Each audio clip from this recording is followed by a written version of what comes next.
Okay, members of council, if you can please come to the council chambers. Members of council.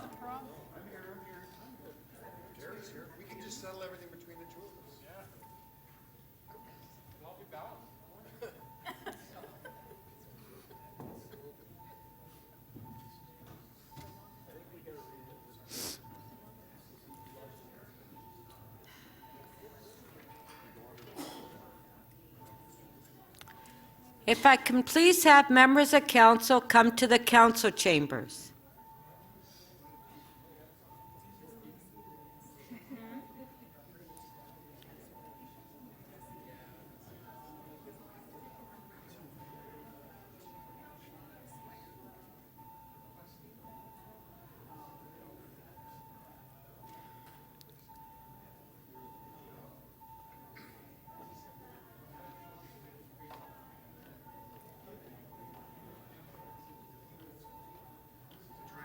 Okay, they're all coming.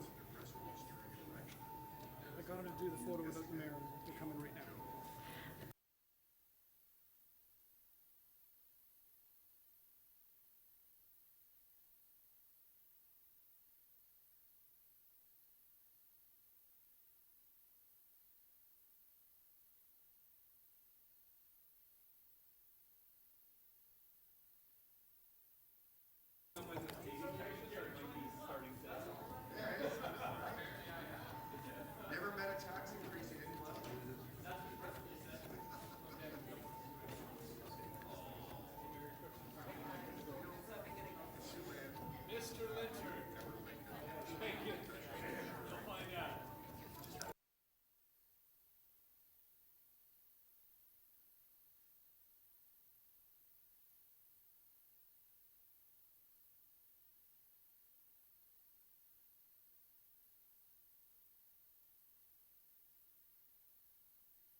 Members, if you can please take your seats.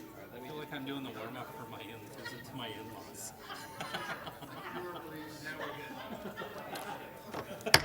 This meeting is now resumed.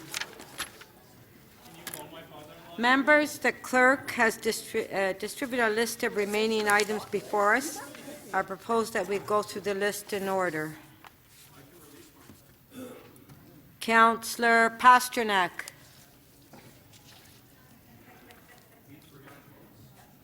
Councillor Pasternak.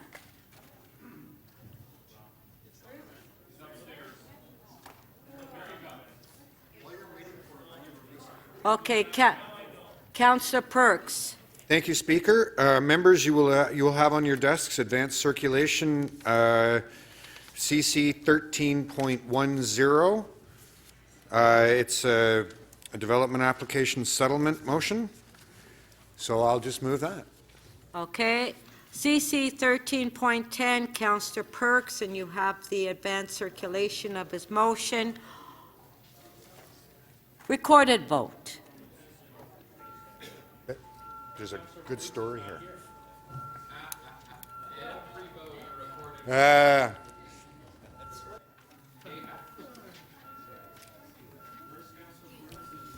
Councillor Holyday, please. Councillor Perks, please.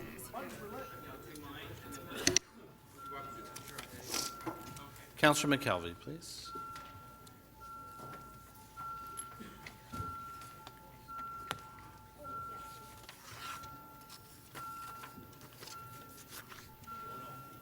Councillor Thompson, please.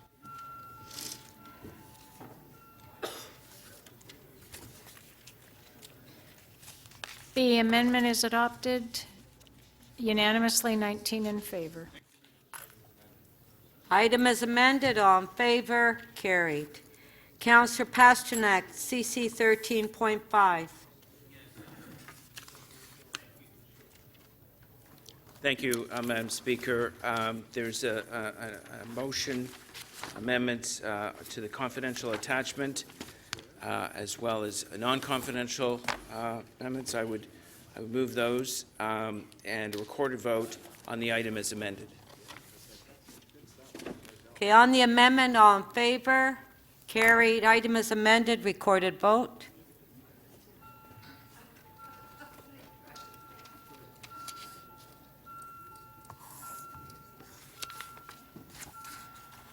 Councillor Ainsley, please.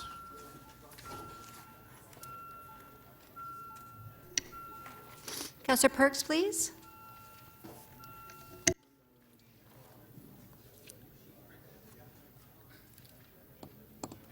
The item is amended is adopted 19 to 1. Councillor Pasternak, CC 13.6. Yes, thank you, Madam Speaker. There's one amendment to the confidential attachment and one amendment to the public part of the report. I would ask that the report as amended be recorded vote. Okay. On the amendment, all in favor, carried. Item is amended, recorded vote.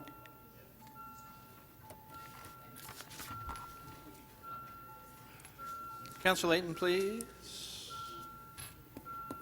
And Councillor Carroll, when you're seated, please.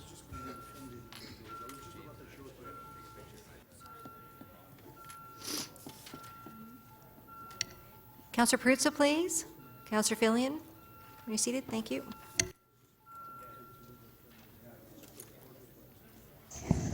The item as amended is adopted 21 to 1. Okay. So before we go to the held item, there were two members' motions that were introduced prior to lunch. So Councillor Crawford, MM 13.27, you second the motion. Would you like just to move it? Sure. Okay. On MM 13.27, all in favor? Recorded vote?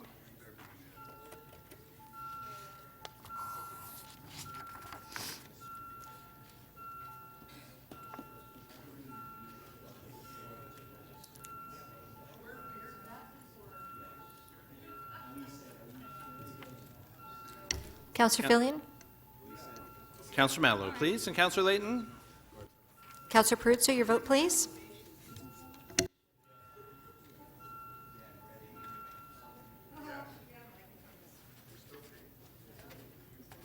The item is adopted unanimously 22 in favor.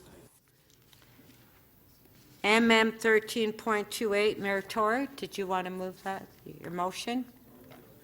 Yes, Madam Chair. Did you want to speak or anything? Well, simply to say that unfortunately, and I very much regret on behalf of the City of Toronto, the errors that were made, because this is something where a higher standard is expected of us when we're dealing with all the different groups and the languages they speak. And I think it was just one of those things where it was a combination, it would seem from the story that's briefly outlined in the motion, that was a combination of perhaps a supplier letting us down a bit and an inadvertent error and some alleged mistranslation as between what we actually had in hand and the digital form of all this. It doesn't matter.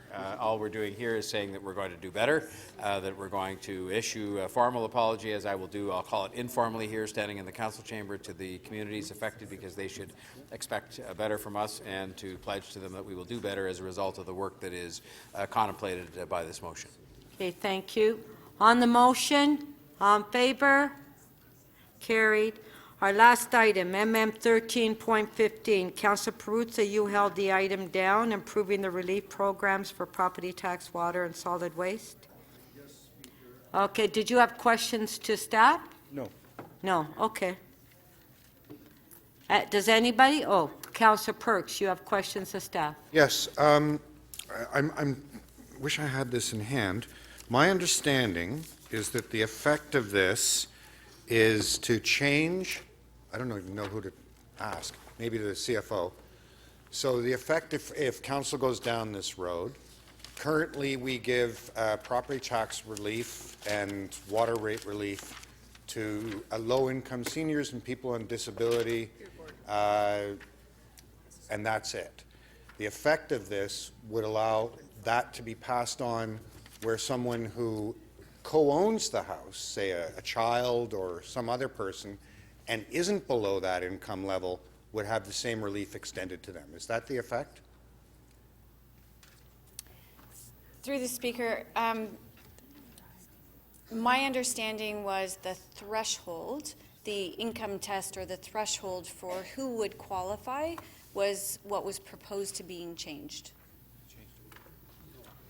I'm looking at recommendation 1, where someone who would normally meet it are not disqualified in cases where a co-owner is listed on the title.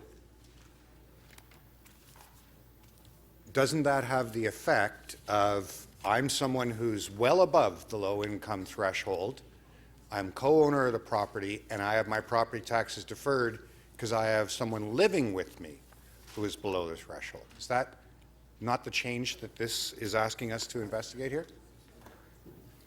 So through the speaker, according to the, again, I go back to the interpretation. I think the intention was to have it that the level of threshold would be the driver, not necessarily the co-ownership. So I fully agree that the way it's worded may require some changes. Thank you. Thank you. Councillor Carroll. I'm wondering, I know that this is a bit outside of municipal taxation, but if a younger family member becomes part owner in a home, what happens when the senior person or disabled person living under hardship passes away? Does that co-owner pay capital gains tax when they become the sole owner of the house? Through the speaker, if it's a capital gains on a primary residence, that capital gain is exempt given the Canadian tax laws. Because they already own the house. Principal residence, Yeah. each person is entitled to one principal residence capital gain exemption. Right. And if they own the house, they don't even have to talk about inheritance now. They already own it. So when Dad passes away, what taxes do they avoid by already owning the house while Dad is still living? So, And I don't even need to use the third person. I'm in this situation.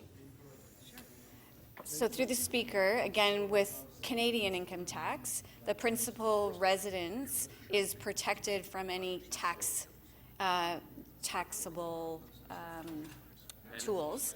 That being said, there is the value of the estate, who is left the residents themselves, and that's subject to probate. Even if they already own the house? Yes. Does their owning the house simplify that process in any way? Sorry. Correction. If there is a co-ownership, they can avoid probate. Right. They already own that house. So the reason they're putting themselves on title is to avoid probate, avoid all of the implications of something owned by a deceased member of the family suddenly having to be dealt with in the will. They already have a simplification of otherwise burdensome tax problems. Through the speaker, I think it's challenging to know what the driving or the catalysts are for people to have co-ownership scenarios. Thank you. Councillor Pasternak. Thank you, Madam Speaker. Through you to the CFO, could someone be on title to 10 houses and be capital gains exempt for all 10? Through the speaker, no, they cannot. Right. So under the Income Tax Act, you have to declare a principal residence. You can't be on title to multiple properties and then say they're tax exempt. So through the speaker, you can have title to multiple residents, but you have to actually elect one principal residence. Right. So if you're on title with your parents' residence and you're living somewhere else and filing income taxes based on where you're living, what your principal residence is, you're not a tax dodger. Through the speaker, again, I don't know what the catalyst is for co-ownership, so it's very difficult to comment on. Unfair question.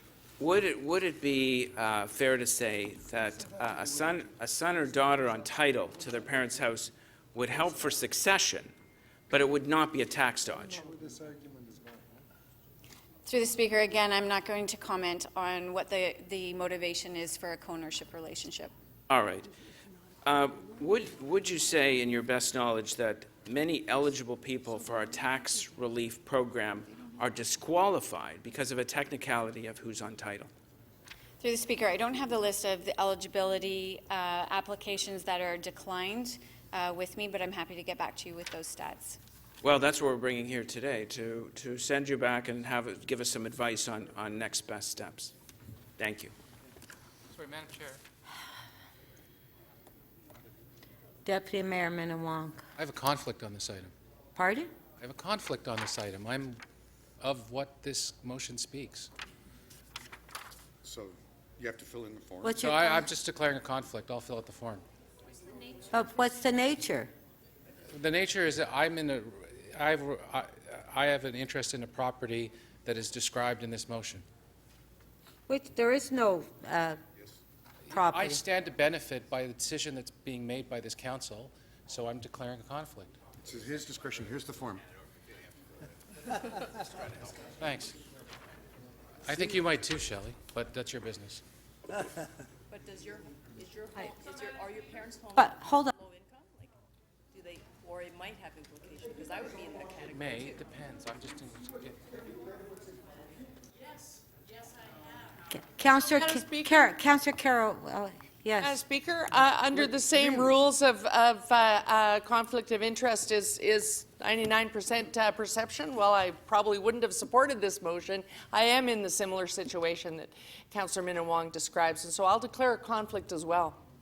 Okay, fill the form. Will do.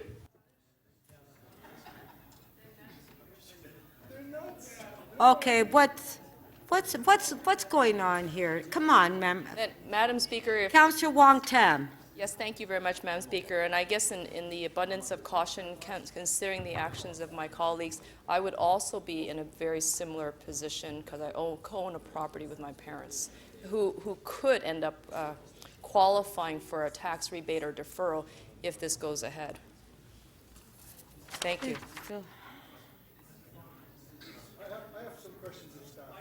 Okay, well, wait till your turn, Councillor Perruzza.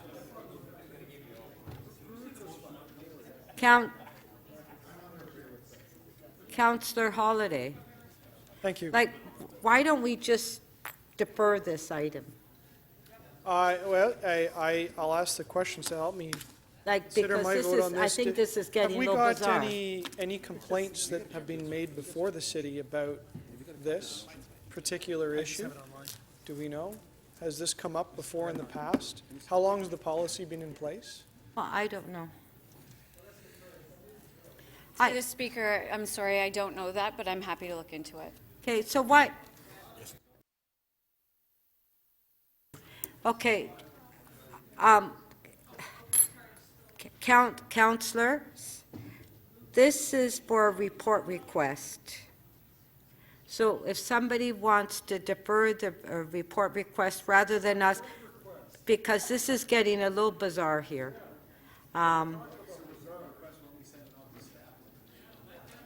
Like, Bizarre, you're not doing anything, you're asking for information. I know. So how can you have a conflict on asking for information? Well, does anybody want to defer this item?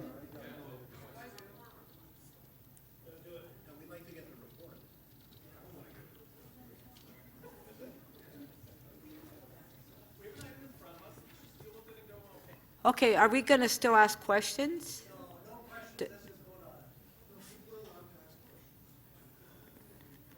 Councillor Karygiannis, your name is up there. Did you have a One question? Pardon? Just a couple of questions. What's the difference between a joint tenancy and a co-tenancy?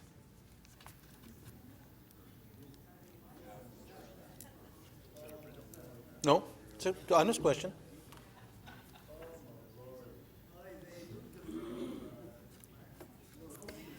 Madam Speaker, off the top of my head, I'm not prepared to comment on that, but I believe it's the joint tenancy and the tenancy in common that you're referring to.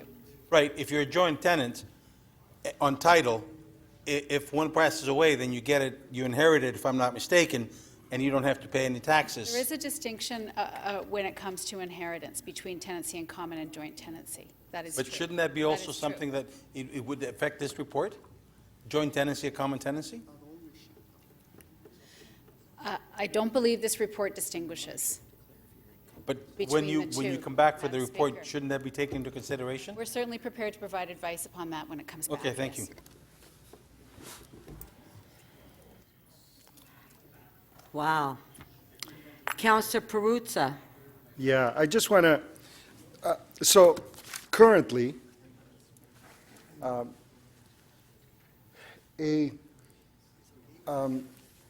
a senior who qualifies for this program, for either the cancellation of the rebate programs or the water, if they meet an income test, and if their assessment is of a particular value, they can apply to have their property taxes either canceled or deferred, correct? Through the speaker, it's not the entire tax, it's actually just the incremental increase on an annual basis. Right, the incremental, right, sorry, the increase, okay. If a senior who currently qualifies for the program has a son or a daughter who lives somewhere else but is not on title, they still qualify, correct? Through the speaker, clarify who still qualifies, the owner of the house? If that senior I talked about qualifies and gets their property taxes reduced, Yes. qualifies, but they have kids, right? You don't ask them that question. I know you don't. But they have kids who live somewhere else and are not on title. They still qualify, correct? Counselor. Pardon? Yeah, They still qualify. Oh, perfect. Now, Counselor if Perruzza. they have a child, Counselor, please listen. yeah, Through the chair. through the chair, sorry, Speaker. Speaker, through the chair, if I may. If that same individual has a son or daughter that lives somewhere else, but just happens to be on title to their property, that senior couple will no longer qualifies, correct? That's correct. Okay, because the income test would be somewhat different. Perfect. So what this motion does, what Councillor Pasternak asks you to do, is to take a look at that, right, and see if that senior should still qualify or not, and ask for some information back on that. Correct? Through the chair, we will be looking at information that looks at the impact of changing the qualification and what that results for the city. Right, because right now, we get individual seniors who come forward and say, hey, my income is $30,000 a year, I qualify for this thing, right? Because they're paying the bills. Their kid is living in Ottawa, right, with their own family and their own issues.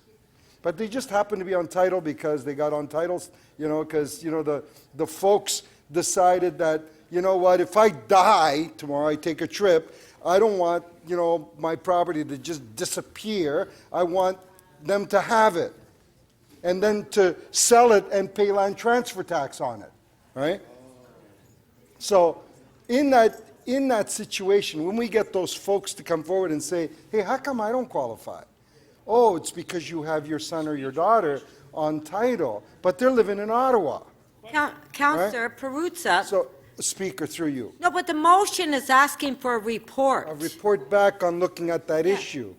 And looking at that very question. Now, where that conflict comes in, and where those benefits come in that situation, I don't know, it behooves me, but... Is this a question or a speech? Oh, yeah, so...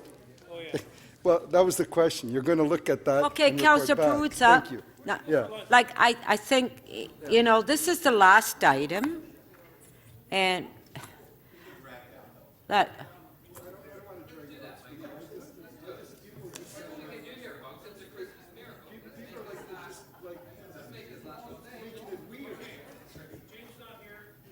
Okay. Okay, Councillor Perruzza, you held the item down, so you're just going to move the item? No, so what I wanted to do was, I have a motion. I have a motion I want to put, and I just wanted to add to Councillor Pasternak's motion, a friendly amendment, which Councillor Pasternak agreed to, that we look at basically the program and the income threshold and see if they currently make sense under our current situation, and to ask for staff to look at that and report back to us, so that then we could take a look at the entire program, the entire program when it does come back, and and be able to, to move forward with. Speaker, I want to say this. I know I have 2 more minutes to speak. So what this program does, and I understand that people are trying to confuse it, but it's real simple. So we created many years ago a program to help basically low-income seniors and with this. And by the way, since 2010, what basically the program has cost us is, and I just wanted to go, it's here somewhere. I believe it's like $5 or $6 million over like 10 years. It's cost us pittance. And the city manager is nodding. Meaning it's true. It's cost us pittance. But in some very, very critical situations, it's very, very helpful. And the only people that really come forward and apply for this thing is the really destitute. That's why it's cost us pittance. I had the number here, and I see. Oh, here it is. Since it started, I think around 2007. Okay, 2007. So that would be like what? How many years would that be? 12 years? Right? $13.7 million. $1 million a year. That's basically who's applied and who's gotten relief. Right? So what Councillor Pasternak's motion seeks to do is there's a lot of people, or some people that come forward and say, well, what have I got to do with my son or daughter who like live elsewhere and they got their own lives? I pay my own bills, I do all my stuff, and therefore, but I don't qualify because somehow now their income is factored in, but they don't live here. They don't contribute anything. If anything, what they often do is ask us for money and ask us for help. But because of that,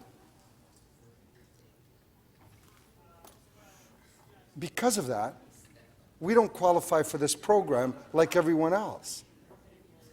So Councillor Pasternak came forward and said, you know, like that's I don't know, there's some inequity there. Let's take a look at it. Let's have staff take a look at it and then see what we do. That's all this program does. So there is no benefit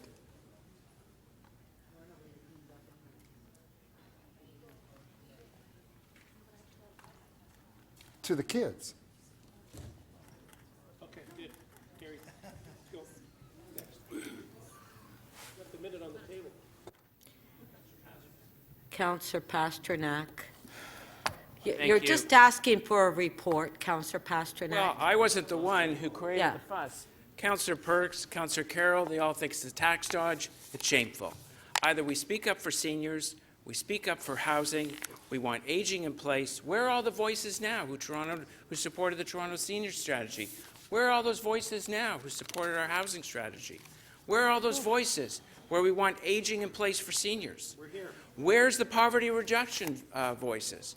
Where we want people who are being pushed out of their homes to be able to stay there. Where are those voices now? We're here. And we're asking for a report. You know how many times a report is denied in this council? Almost none. And they're creating a false narrative that this is somehow a tax dodge by kids.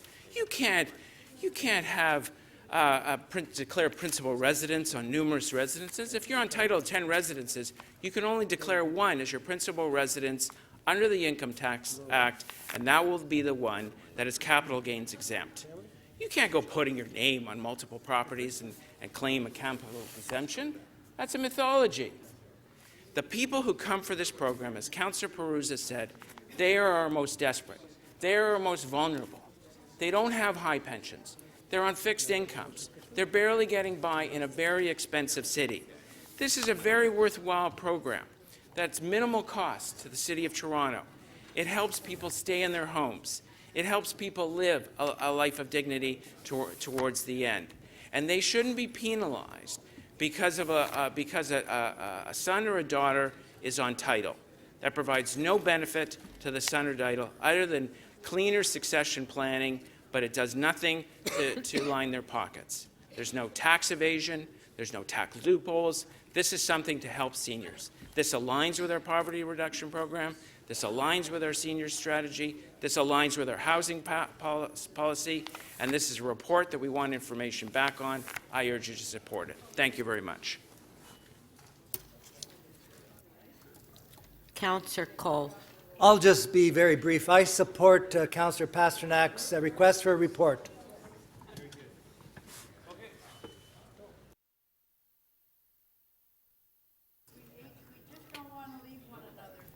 If we want to put the amendment on the screen. All in favor?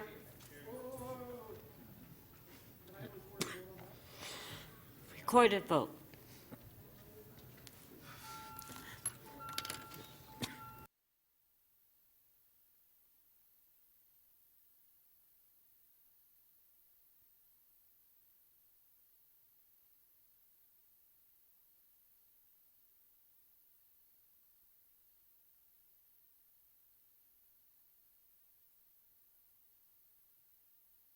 Councillor Mallow, please. Councillor Filion, please.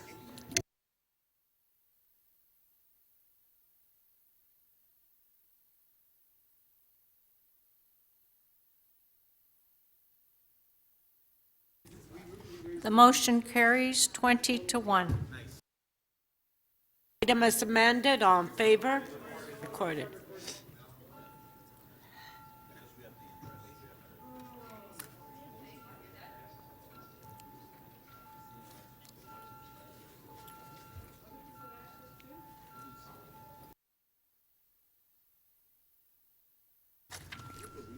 Councillor Bradford, please. Councillor Karygiannis.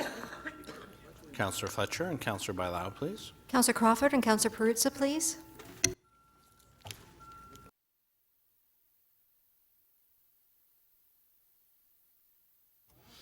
The item is amended, carries 19 to 2. Councillor Grimes, you have a motion regarding absentees. Yes, I do, Madam Speaker. That City Council excuse the absence of our friend Councillor Jay Robinson from December 17th and 18th, 2019 City Council meeting. I'd like to wish everybody a Merry Christmas. All those in favor, recorded vote.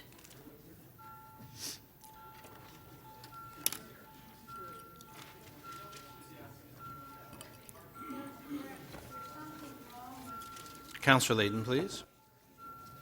Councillor Perruzza, please.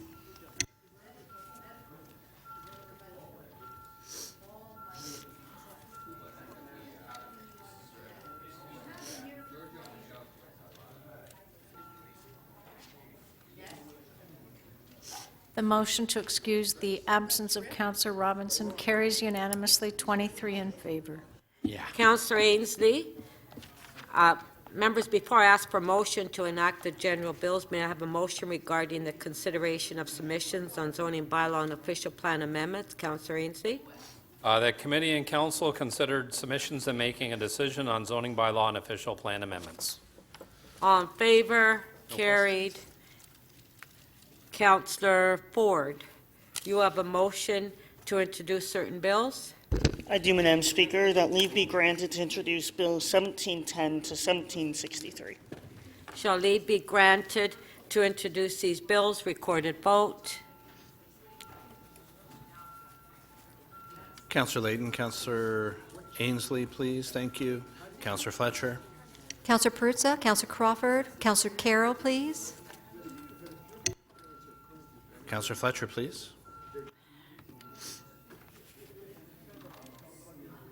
The motion to introduce the bills carries unanimously, 23 in favor. Shall these bills be passed and declared as a bylaw? Recorded vote.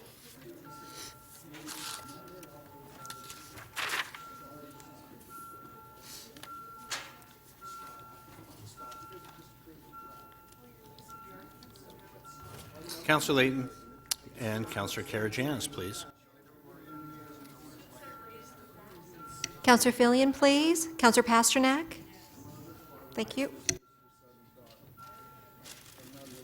The motion to enact the bills carries 22 to 1.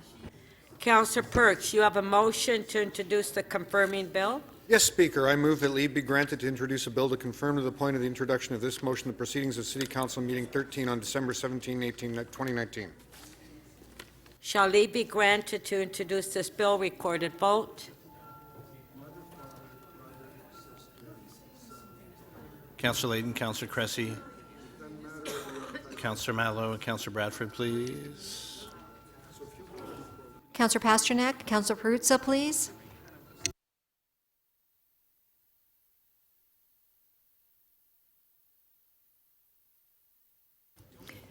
The motion to introduce the confirming bill carries unanimously, 24 in favor. Shall this bill be passed and declared as a bylaw? Recorded vote.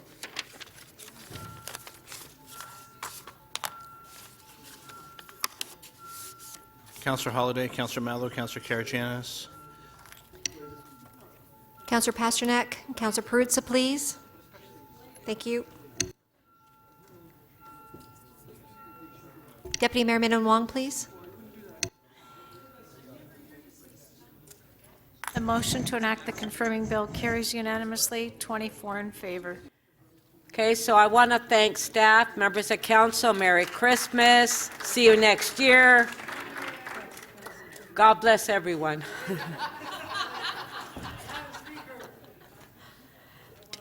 Councillor Cole, stop screaming.